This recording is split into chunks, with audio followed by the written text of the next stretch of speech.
हर कहानी एक सफर है।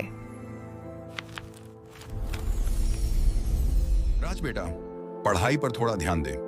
जिंदगी में कुछ बड़ा करना है तो अच्छे नंबर लाना जरूरी है। ये डायलॉग राज ने अपने पापा से न जाने कितनी बार सुना था।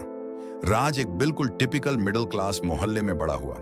घर छोटा था लेकिन सपने बहुत बड़े। उसकी माँ अक्सर पड़ोस की आंटी से कहती, हमारे राज को इंजीनियर बनाना है, फिर देखना कैसे पूरे परिवार का नाम रोशन करेगा। राज का बचपन खेलकूद में नहीं बल्कि स्कूल की किताबों और ट्यूशन क्लास में ही फंस कर रह गया।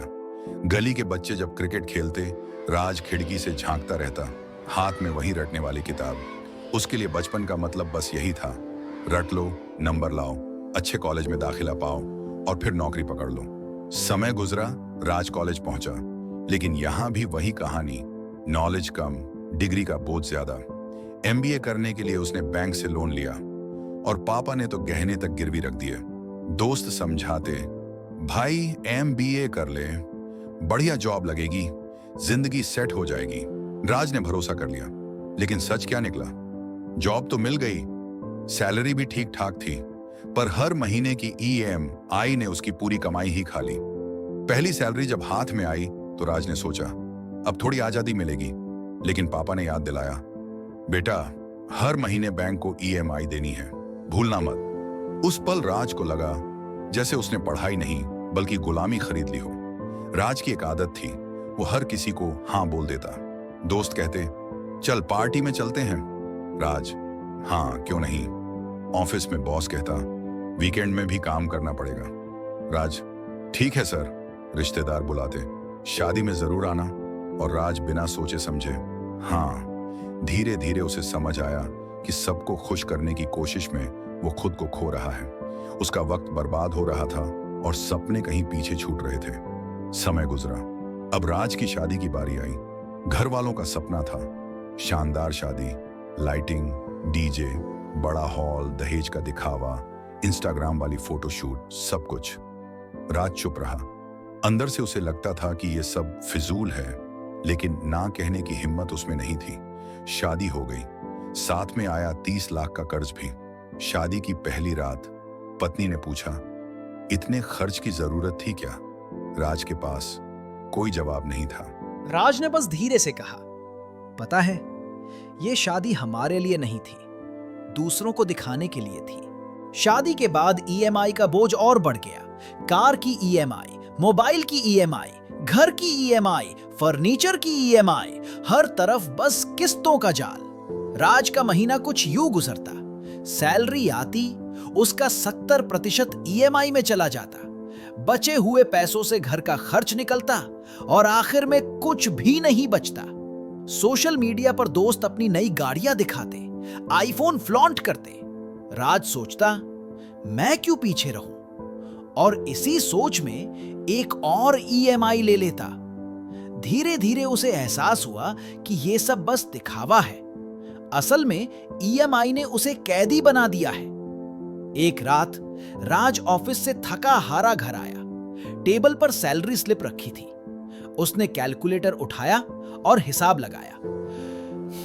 कुल सैलरी 75,000 रुपए, कुल ईएमआई 52,000 रुपए, बाकी बचे 23,000।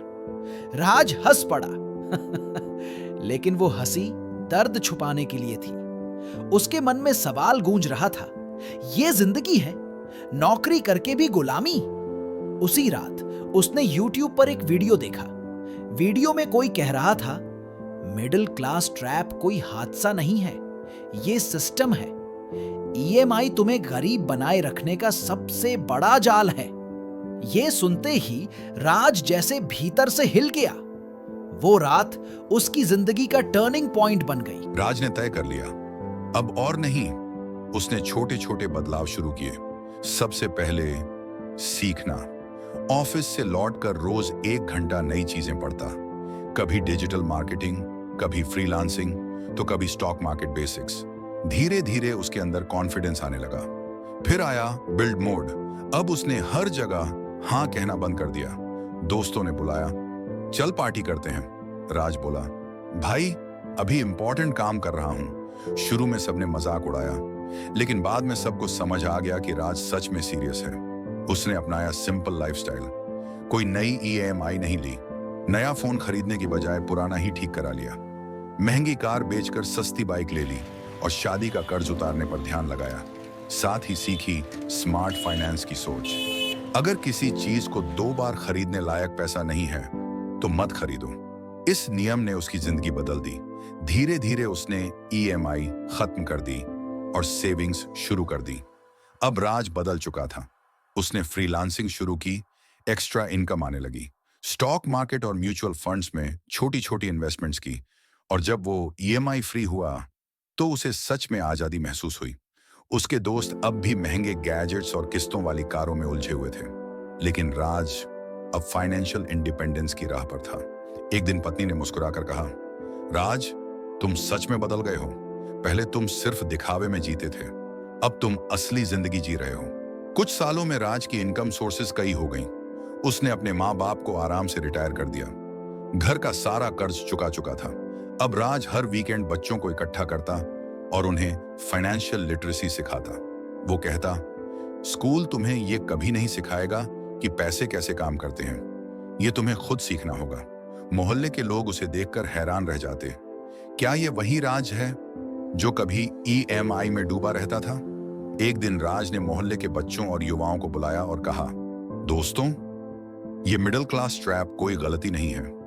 इसे सिस्टम ने बनाया है ताकि तुम नौकरी करो, टैक्स भरो और ईएमआई में फंसकर कभी अमीर न बन सको। लेकिन याद रखना, तुम्हें गुलाम बने रहने की कोई जरूरत नहीं है।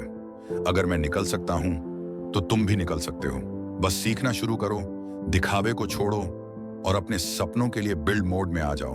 राज की ये बातें सुनकर सबकी आंखों में चमक आ गई। अब राज सिर्फ अपने परिवार का हीरो नहीं था, बल्कि पूरे मोहल्ले के लिए एक मिसाल बन चुका था। फिर मिलेंगे अगली कहानी में।